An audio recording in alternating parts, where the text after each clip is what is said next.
Hi everyone, this is Aditi और SBI PO pre के 4 नवंबर के सेकंड शिफ्ट के क्वेश्चंस और किस तरीके से क्वेश्चंस आए थे उसका एक एनालिसिस होगा इस वीडियो में।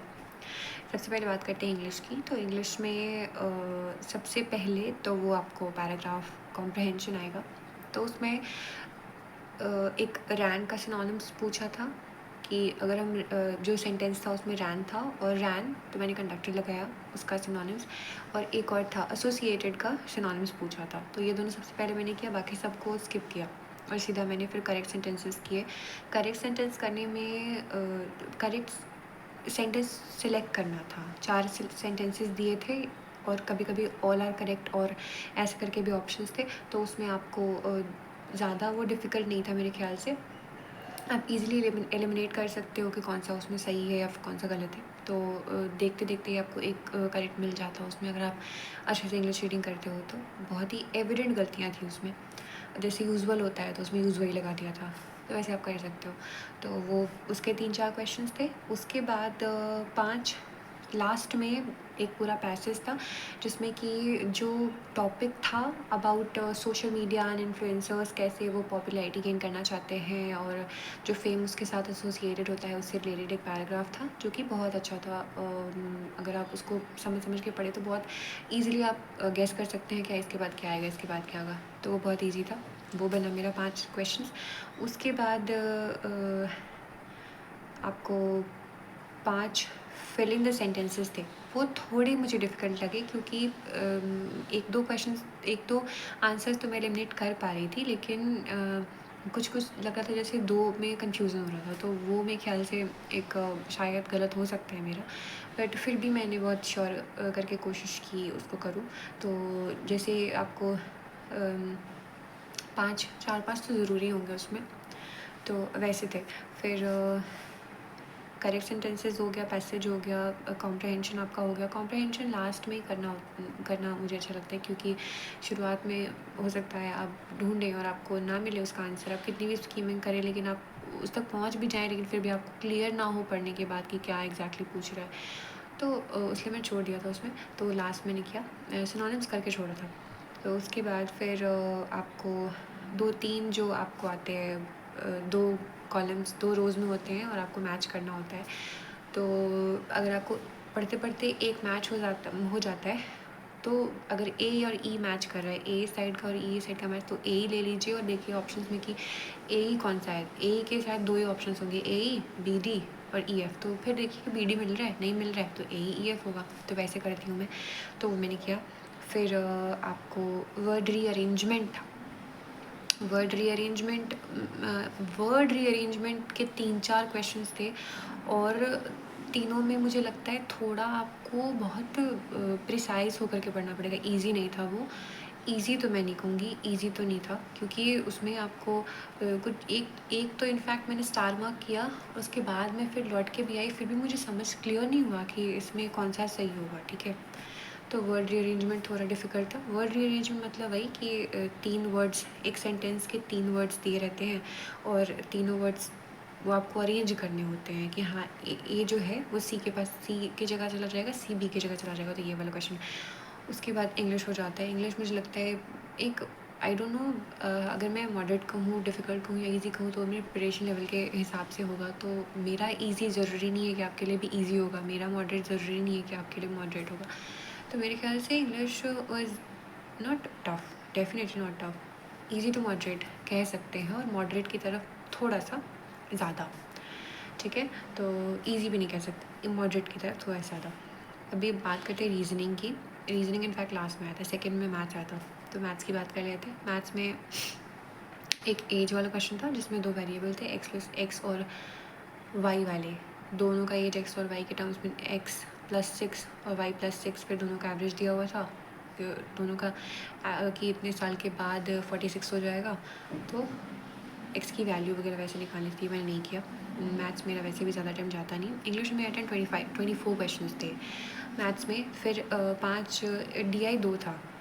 एक DI था जिसमें कि 2 बार ग्राफ थे और आपको उसमें एक में आर्ट्स और साइंस के total number of students in arts and science दिया हुआ था और परसेंटेज टोटल का दिया हुआ था ABCDE।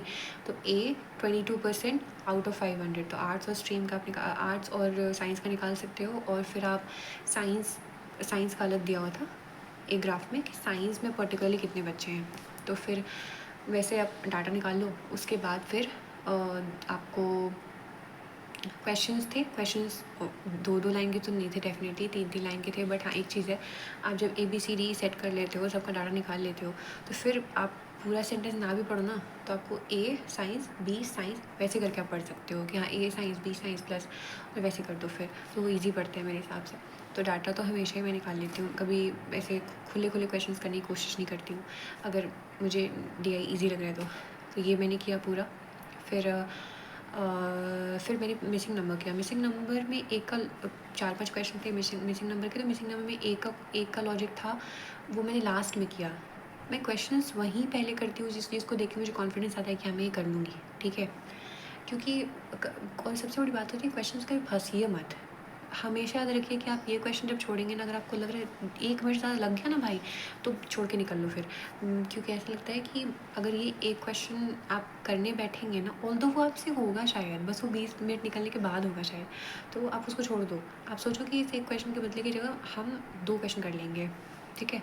तो वैसे करो। और बस हमेशा याद रखना कि कभी भी किसी क्वेश्चन को कितना भी अच्छा लगे, स्वीट लगे ना, रुको मत, ठीक है। अगर और क्वेश्चंस बचे हैं तो बिल्कुल छोड़ के आगे बढ़ो, उसको नहीं करना है, नहीं चाहिए इससे नंबर, दूसरे क्वेश्चन से ले लेंगे, ठीक है। और उसके बाद फिर 5 DI, वो DI मैंने नहीं किया क्योंकि मुझे at the very first instance मुझे वो क्लिक नहीं हुआ, मुझे कॉन्फिडेंस नहीं आया कि मैं वो करूँ, तो मैंने लास्ट तक नहीं किया। 5 DI थे, शर्ट्स और ट्राउजर सोल्ड अनसोल्ड करके थे, और उसके क्वेश्चंस भी थोड़े लेंदी थे। शायद किसी ने किया होगा, शायद किसी को देख के कॉन्फिडेंस आया होगा, बट मुझे नहीं आया, तो मैंने नहीं किया। बट वो भी ठीक ठाक था, और नहीं बनाया तो उसके बारे में कुछ बोल नहीं सकती। तो एक क्वेश्चन CISI का था, एक स्टार्टिंग में ही क्वेश्चन CPMP का रेशियो दे करके किया हुआ था, वो भी मैंने नहीं किया। फिर 4-5 सिंप्लीफिकेशन के क्वेश्चन, अप्रॉक्सीमेशन था मेरे ख्याल से, हाँ अप्रॉक्सीमेशन था, वो ईजी, बहुत ईजी था, वो आप सीधा सीधा कर लो, वो स्कोरिंग था। फिर मिसिंग नंबर में एक का लॉजिक मैंने बताया, इंटू 5 था, सेकेंड में इंटू 5/2, 5/3, 5/4, 5/5 ऐसे करके था। ये बाद में मैंने लास्ट में स्टार मार्क करके आगे बढ़ी थी, और फिर लास्ट में आकर के मैंने ये डिकोड किया था कि ये लॉजिक है इसका। दूसरा आई थिंक एक लॉजिक था कि उसमें 5³ प्लस 6² माइनस ऐसे करके था, -7 वैसे था। और कुछ में डिफरेंस करो तो डबल डिफरेंस का था, डबल डिफरेंस भी नहीं था, पहले में डिफरेंस करो फिर दूसरे में आओ तो 24, 48, फिर 48 का डबल कर दो, वैसे तो वैसे डिफरेंस था। उसके बाद ये एक आध 2 लॉजिक्स थे, और मिसिंग नंबर ठीक था। और एक कैसलेट थी, कैसलेट मैंने नहीं किया, तो मैंने मैथ्स में ज़्यादा नहीं किए, मैंने मैथ्स में 17 किए, ठीक है। और बट बहुत ही काम माइंड के साथ किया, तो 17 सही किए होंगे।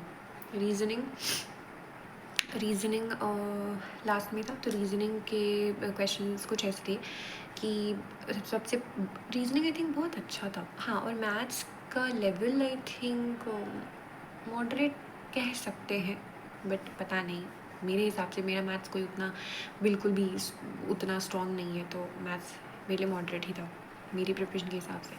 रीजनिंग में 5 क्वेश्चन थे फ्लैट फ्लोर के, 3 फ्लोर्स, और इसमें बैठे हुए थे 6 लोग, शायद 6 लोग थे। ये क्वेश्चन मैंने नहीं किया तो मैं डिटेल नहीं बताऊँगी, बट फिर भी ठीक था, ये डूएबल था, शायद बन जाता मेरे से अगर टाइम रहता तो, जो कि नहीं होता है हर एस्पिरेंट के लिए, हर एग्ज़ाम में।